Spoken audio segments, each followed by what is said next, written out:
রাজধানীর গুলিস্তানের সুন্দরবন স্কয়ার মার্কেটের পঞ্চম তলায় লাগা আগুন নিয়ন্ত্রণে এসেছে।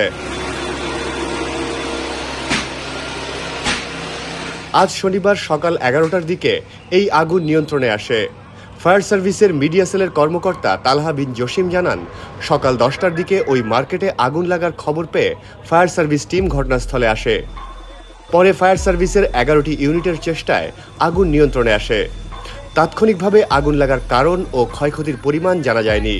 আমি 9:55 থেকে আসছি এখানে, আসার পর দেখি যে আপনার ওই সাইডে ধোঁয়া বেরোতেছে। পরে উপরে গেলাম দেখতে, মানুষের কাছে শুনতেছি যে উপরে নাকি আপনার গুডাউনে আগুন লেগে গেছে।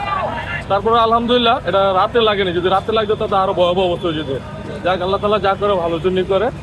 মোটামুটি এখন আগুন নিয়ন্ত্রণে নিয়ে আসছে ফায়ার সার্ভিসটা আলহামদুলিল্লাহ। ভিতরে অনেক দুর্গন্ধ ধোঁয়া বেরোতেছে, সেই জন্য বের হয়ে গেছে।